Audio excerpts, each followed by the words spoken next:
Hey boys and girls, Ken Smith Fishing. Welcome to one of our conference rooms here. Sorry, it's a little echoey, but I think you'll be able to hear me okay.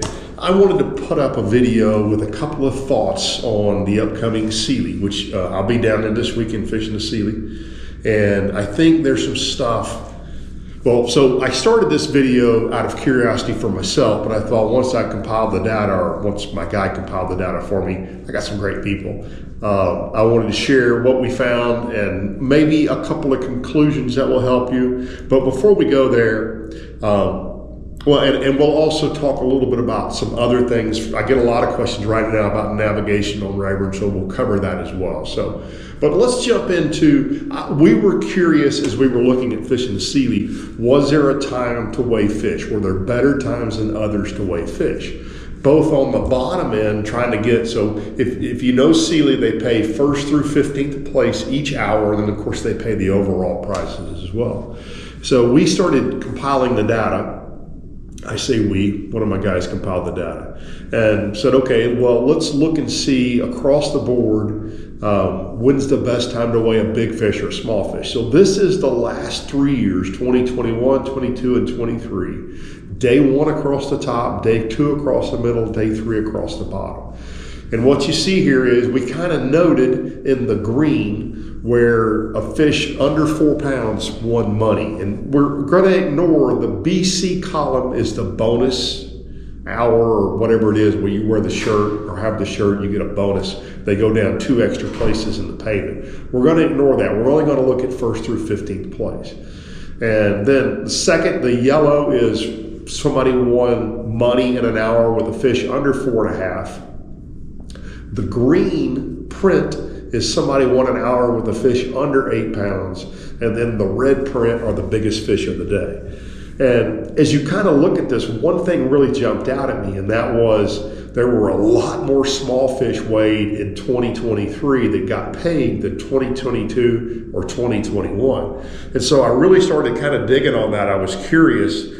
So this year, we've got a full moon coming on the 23rd. So we're going to be a few days in front of a full moon. In 23, we were kind of right on a new moon. In 2022, we were a week and a half after a full moon. So I don't really see anything there that would have pulled more big fish shallow in 21 and 22. So then I thought, well, maybe that was back when the water was high, but it really wasn't. So right now the water sits at 159.4, let's call it. So that's right at 5 feet low. In 2022, it was a couple of feet high. It was 165.6. And in 2021, it was about 163. So it was actually a little bit low. So I can't give a rhyme or reason for this. I didn't go back. I can't look at the weather to see if the weather was better or worse back then. But there were certainly more fish weighed. You can look down there across the bottom. The average big fish weight in 2021 was 8 3/4. 2022 it was 8.20, and last year it was under an 8-pounder. The average fish to get paid in 21 was almost a 5-pounder, basically the same thing in 22. And last year it was almost a pound off of that. So I hope that's not showing a decline in our fishery. I think it's just showing different conditions we'll see this year. I'll be real curious this year. With the water lower, it sort of condenses where the fish can be. Got a lot of dirty water on both arms of the lake. My personal opinion is I think the fishing is going to be a lot tougher this year than it has in past years, but we'll know in about a week. That's the data set we started with, and then we broke it down from there. We said, okay, day 1, 2023, 22, and 21, and what was the best hour to weigh a small fish? So what we said was, what were the 3 smallest fish that got paid each day? And you see, in last year, it was the first 2 hours were the 2 smallest fish.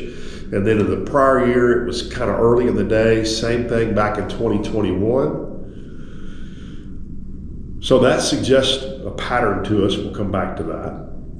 And then we looked at the big fish and see no pattern here. Now remember with Sealy, the 8 to 9 and the 12 to 1 hours, the big fish is a double payout that's a bonus hour if you buy the bonus.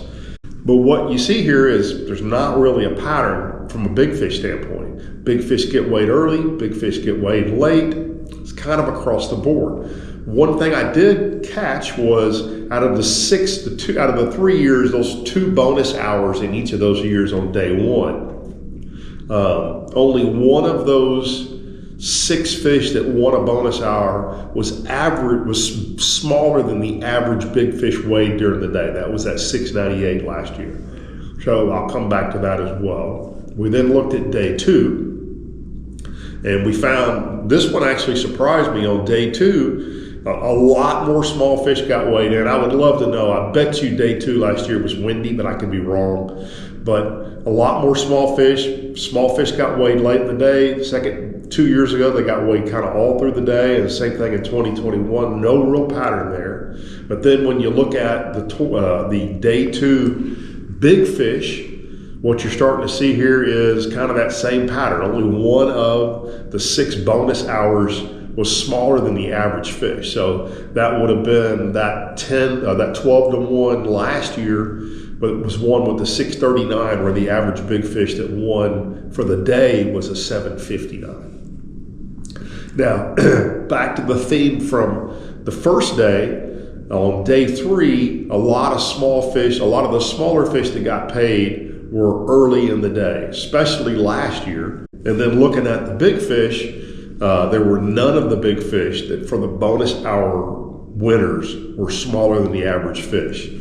So our conclusions out of all this are day 1 last year.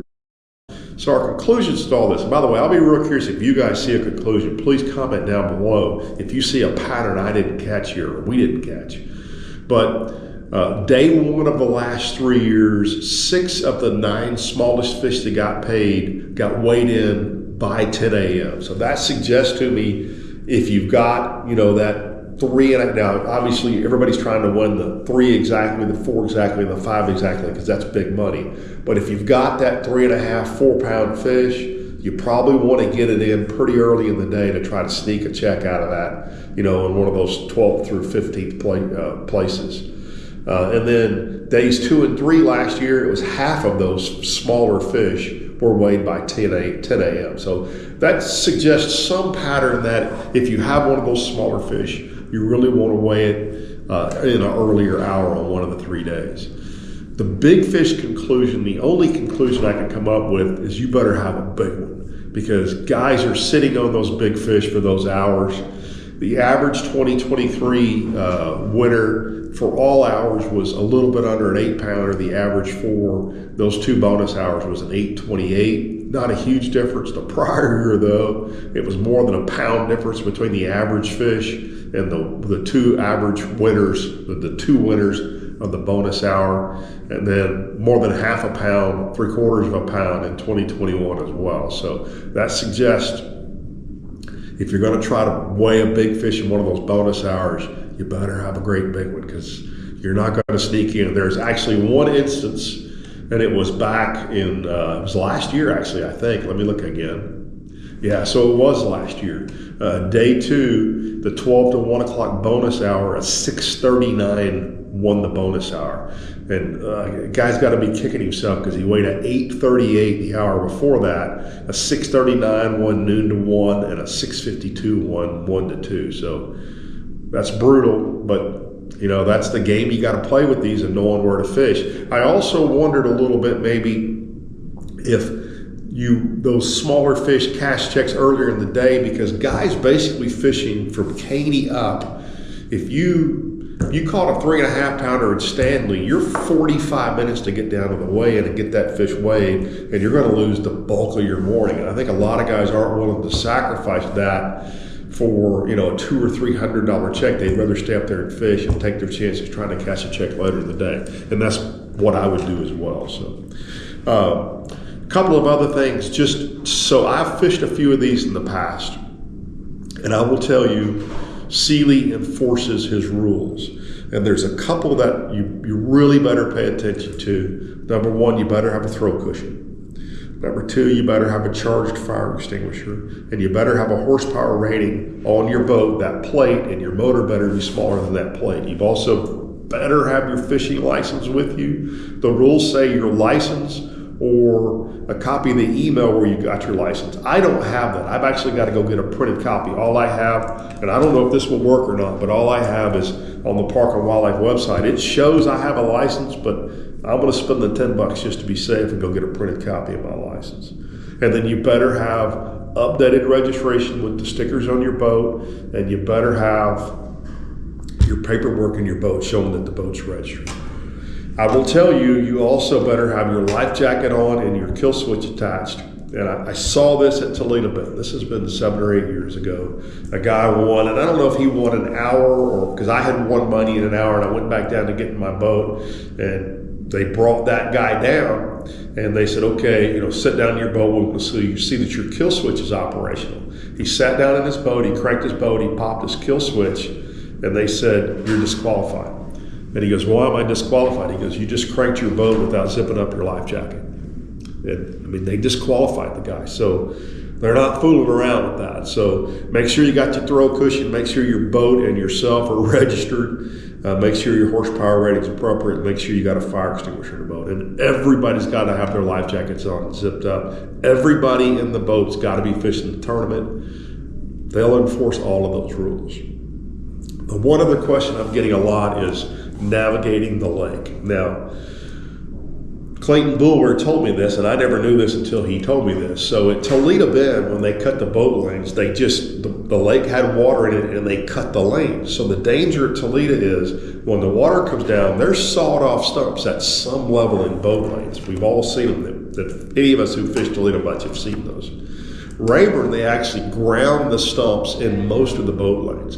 But the question I'm getting is, on Lance Vick's boat lane chip, are you safe to run around basically with the lake 5 feet low? And I will tell you, to some degree, yes, but you really, really got to pay attention to low water. For example, the big point coming out in front of the canyons, it's ankle deep, maybe knee deep, 600 or 700 yards out there.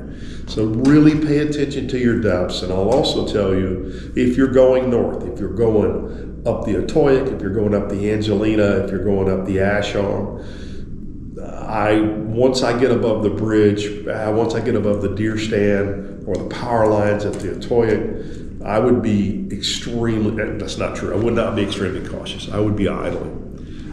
My buddies who fish, for example, the Stanley area, they're not running right now. They're idling. You'll see guys running, but the guys you see running have replaced lower units and fiberglass on their boats. So the answer is it's not safe right now to run a lot of places.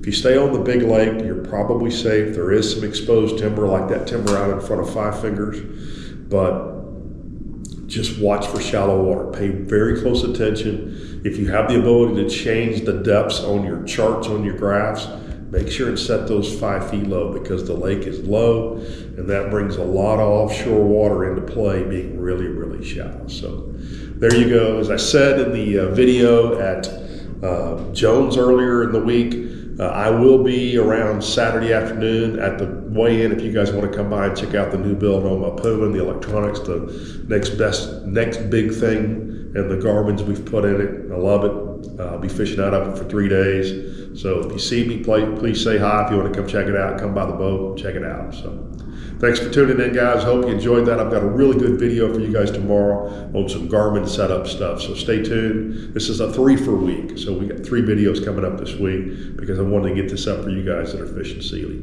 Thanks for tuning in.